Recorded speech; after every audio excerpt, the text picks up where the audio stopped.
I'm going to make things weird, but I don't want to make them too weird, especially for the person who thought they were doing me a favor, that they were helping somebody they admired and respected be a part of something great.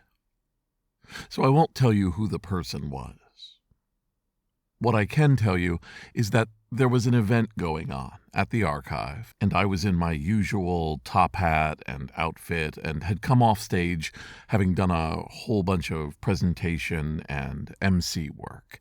And during the after party, when we have a lot of people walking around and conversations start up, this person walked up to me and said, "I would like you to have this." And they handed me a card inside of an envelope, a business card, more like a plastic credit card, I guess. And I thanked them for it and then didn't pay attention to it for the rest of the night. But when I did finally get around to finding that envelope in my pocket and looking at it, I got irrationally angry, actually furious. And it was because the card was an invitation. It was an invitation to come experience something if I went to a URL and got told where to go, and that this card would let me in. It's almost not important what the card was for, but looking back over the years, I'm really fascinated at where that fury, that absolute burning white-hot, miserable fury, came from. This is Jason Scott Talks His Way Out of It, a podcast about technology, history, and getting myself out of debt. Thanks to Jeff Atwood and the hundreds of other supporters on Patreon and elsewhere who have been supporting me and helping me get out of debt. The actual card is for something called the Latitude, and the Latitude was a half startup, half grouping, half cult, half weird San Francisco thing. Like I said, it's not overly important what it was, but I'll tell you that it was part of a startup and they were creating experiences, and that's part of what they were up to. But that the nature of it meant that it very quickly turned into a happening group, a group that makes things go and causes events to happen. I've actually dealt with and even participated in happening groups before, probably the most prominent one being Improv Everywhere, which is a group that started out many years ago with a very charming leader named Charlie that would put on events, like having hundreds and hundreds of people show up and download an MP3 and wearing headphones silently do all sorts of interesting dance moves in a park. So if you were walking by, you would just see hundreds dancing in unison, doing all sorts of moves together. And I felt not weird doing that or any of their other events because they were open. They were open invitation. They invited people to join up and go to an event, and it wasn't either an obstacle course or a membership has its privileges experience. There was just that feel, that vibe I immediately got from the Latitude that told me that this was about exclusivity, about knowing something other people don't. And fundamentally, my entire life has been lived making sure that's never the case. From the time that I was a teenager and I would get my hands on these mysterious and weird books and magazines and comic books that were unusual or off the beaten path or portrayed themselves at least as being interesting, unique information that only the discerning would grab, my immediate impulse was to share it with my friends, to share it with people at school, to, in some cases, transcribe it and put it on my bulletin board and other bulletin boards. Text files, in fact, were the easiest way to get information off of a written page and then transfer it all over the world to other people who were more than happy to receive it, without limitations, without any sort of hoops you had to jump through to become part of the elite. There was always built into bulletin boards and, of course, in modern life, this sense of eliteness, this sense of people earning membership. But along every single major piece of these sorts of groupings, I never, ever liked it. My Mud, Tiny Tim, that I co-founded with John Resigno was actually a response to the somewhat elitist attitude that some Muds were taking on at the time. We wanted everybody to be there, and a lot of different people showed up and felt welcome because of it.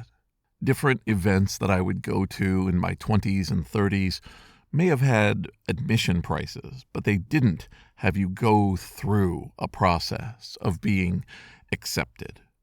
If a conference did that, I didn't go.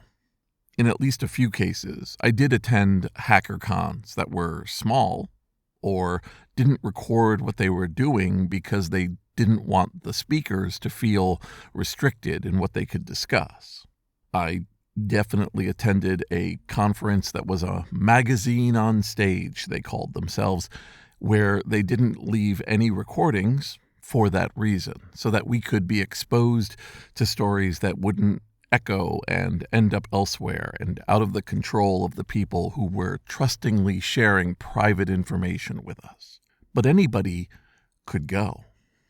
I think in one moment, holding this card that was inside of a sleeve with a imprint on it told me money was being spent here. They were making a card, and they were making a holder for the card that were manufactured, designed, paid for the purposes of inviting the right people to the place. I hated it when I looked at it. Instantly. As one might fall in love with a place or a concept or an idea, I fell into hate with this. I knew immediately that I never wanted to do anything with it. I put the card away. I actually threw it into a bag and forgot about it. And when I was putting together all of my different shelves in my new office, I happened to find the card. And for a moment, I didn't realize what it was. And when I opened it up, it was like I was there again, standing in a room, looking at this card. That's how hard the emotions came back. I don't think we end up with a better world by limiting access, by assuming limited access.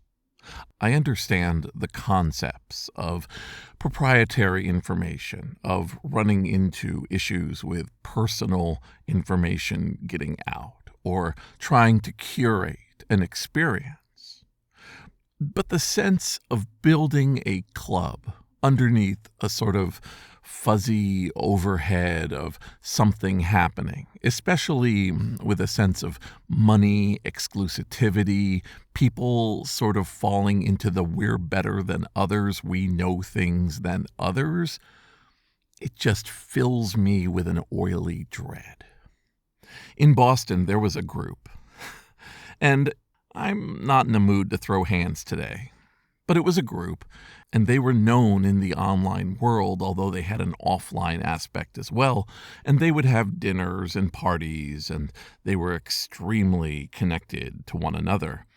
And I wanted nothing, absolutely nothing to do with this group. Every time I met someone from it, the look on their faces when they would tell me that the group existed and, well, maybe I wasn't ready for it, filled my heart with pitch. I was so unhappy to know people who would instinctually lock others out to keep their little club small and precious. There's a big difference between friendship, where only a handful of folks have you and your heart and their trust of you and your trust of them in their hands. But when you see a formalization of friendship, of bonds, of family, twisted and turned into some sort of mechanism, the opportunities, the percentage of chance events, of things becoming corrupted and broken and evil, are not just notable. To me, they're almost inevitable. I do feel bad for the person who thought they were helping me. I feel bad for a lot of these folks who put themselves ensconced into these little cults, these little synthetic friendship networks, with the intention of thinking that they're standing a few feet or a few miles among others, and occasionally, out of the generosity of their hearts, hold a hand down to just the right person standing in the light who may be worthy to stand up here. I like to think that the disease of thinking this way falls off, sloughs away with age and wisdom and time.